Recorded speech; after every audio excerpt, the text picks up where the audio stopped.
I'm John Hanna for CDTV.net in New York, and we have Ernest Cruikshank III, Chief Investment Officer for Jamison, Eaton, and Wood, joining us from Princeton, New Jersey. Good afternoon, sir. Good afternoon, John. Nice to be with you again. Thank you, sir. Now, let's talk about the year-end investment strategy and the opening year for next year's investment strategy. What do you tell your clients? Well, we've continued a message that we've been delivering for a number of months, and that is that, and I think there's great evidence that some of this is falling into place, but we have felt that it's for an investor, there are greater opportunities for the equity investor over the next 12 to 18 months than there are for the fixed income investor. And I'd say in the last 2 or 3 weeks, that has definitely played out as selling has appeared in the Treasury market, and we've seen a pretty good bid for equities.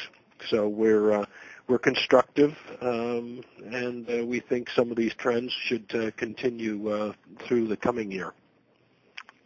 So when you allocate your client's portfolio, what does that allocation look like?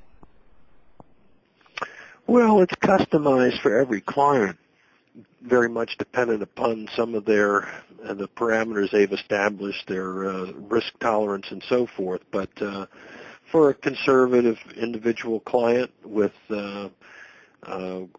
growth plus some income as an objective, that might translate into an asset allocation in the range of 70% equities, 30% fixed income, with a range around that of about plus or minus 10%.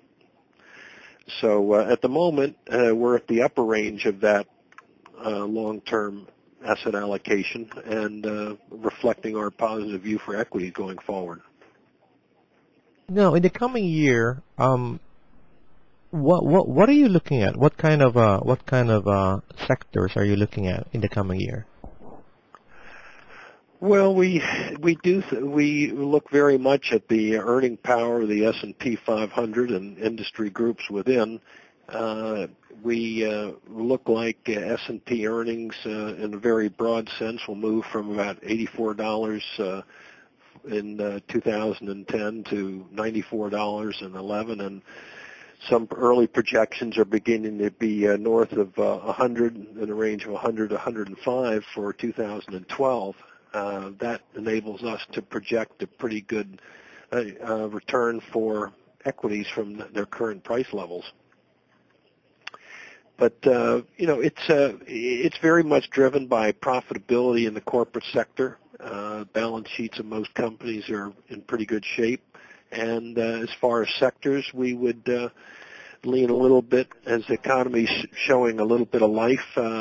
Recently, we're seeing interest, and we would support it in those sectors with a little more cyclicality. So certain parts of the technology space, industrials, consumer cyclicals, materials, all offer what we think are pretty good opportunities going forward.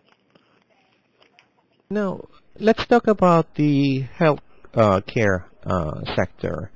With regards to the Obama kind of having a problem right now with that proposal, what's your take on it? Are you on the positive side of the healthcare sector, or you're not gonna even touch that? Well, there's some very, very good values for a long-term investor in the healthcare sector, whether you look at some of the more diversified companies and some of the device companies, or whether you look at the large pharma companies. Pharma companies are struggling, continue to struggle with the loss of patent protection on some of their big blockbuster drugs, but by and large, the industry looks pretty good. There's some very attractive dividend yields there. Dividend yields there will be augmented in time as dividends are increased. It's very difficult to handicap what will happen in Washington with healthcare legislation. I think that'll be a battle that's quite protracted and very difficult to know how that might be revised over the next year or two. Now, looking back at your portfolio for 2010, which one is your winners and losers?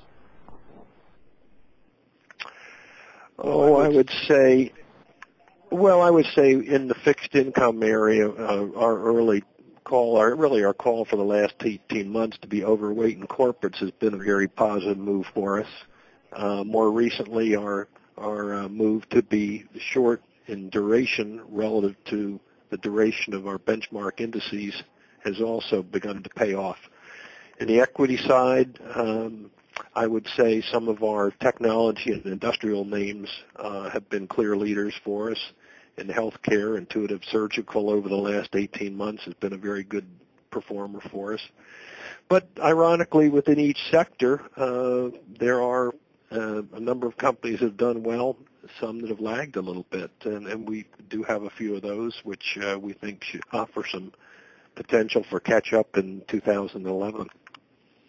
Any other things you might want to add to, say, what the trends might be for next year?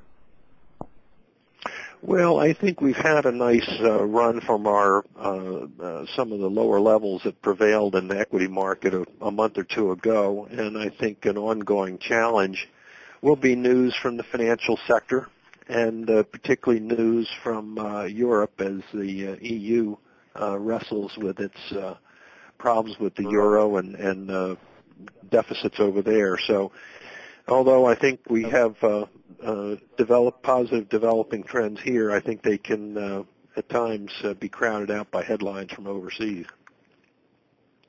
Talking about the financial issues overseas? Right. The issues that are, it's going to take quite a bit of time for them to get through their banking and deficit issues in Europe, just as it's taking us a long time to get through the some of the imbalanced budgets that we have here at federal, state, and local levels. That's Ernest Cruikshank III, Chief Investment Officer for Jamison, Eaton & Wood, joining us from Princeton, New Jersey, and I'm John Hanna for CDTV.net in New York.